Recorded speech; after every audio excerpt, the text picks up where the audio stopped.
goguakin, ez? Pizkat urduri azkenian mundial badalako, baina akostuen goguakin. Azkenian etako premiso bada, eta nik elako distantzia luze bat, denbora bat hartzote helburu moduan, ez? Postu bat, ze dauen nivelakin azkenian ranking bat ikusi dut, eta igual nau 58garren. Osea, hortik aurrera dan edo zer gauzan etako ja ondo gongo zan.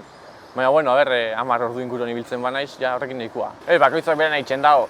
Bai dauela taldeka bai zerkapen bat, eta bai dauzela sarixak bai taldeka. Orduan, lehenengo taldeko 3 honenek puntuatzen dabe, orduan, bai nahi dugula danok heldu, baina azkenean bakoitzak bere lasterketengo dau, ze kontatzen dagoena da individualki irabaztia.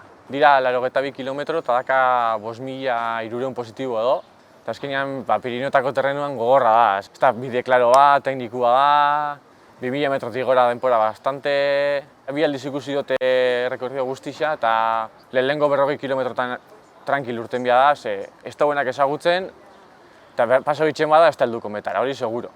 Eta heldu bia 40 kilometrora behintzat indarrakin. Gero hortik aurrera ikusiko dugu, baina nutrizionista badakat laguntzen deztana lasterketako jatekuakin, eta azkenengo hilabetietan hori egon gara lantzen, así que ez bada urduritasuna gaitxik den ondo joan beharko zen, tripa behintzat. Bai, azkenean asko ikasten da, gero jendia profesionala da, ni ez profesionala nik nire lana dakat, eta niretako hori mundu desberdin bada, baina bai, azkenean ikusten duzu erak zelan planteatzen dituzten karrerak edo entrenamentuak. Bueno, ikasten duzuz gauza batzuk gero karrera egunean erabiltzeko, ez? Nire helburua beti da urtetik urtera hobetzia. Lasterketa baten inbao denpora bat, urrengo urtean denpora hori hobetzia. Azkenean horregaitxik entrenatzen donik eta guztu bitxe jatalako, ez? Profesionalizateko eta ez, nik uste hori horretarako berandu dala gainera. Orduan, ez dakit, imaginatzen baina zertarako mundial bat ingo neban nik nire bizitza osoan. Gehixenok, ez, behobia prestatzen azte zara, itxosu behobia pika bitxe zara lagunekin edo zure denporakin, engantxo bitxe zara, eta gero mendixabe lagun batek itxe zeban, probatu neban, eta probatzen dozunean behin, engantxauta. Itxe dut pixkate disfrutatzeko, sentitzen zara libre bezala mendixan korrika, ez dakit.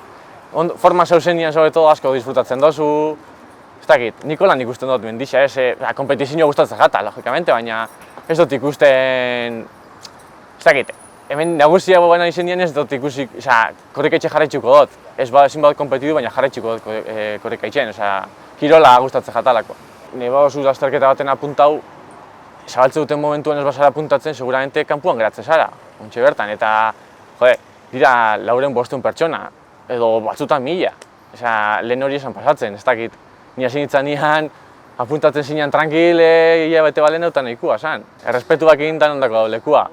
Bauz batzuk ondegan nahi hasi berritza diranak ez dakitenak oso ondo zer dan, ez dakit, errespetua naturari edo jendiari, baina bai, nik ez dut lekurik lan esaten dugu, hemen ezin da ibili. Hori jata pasan momentuz.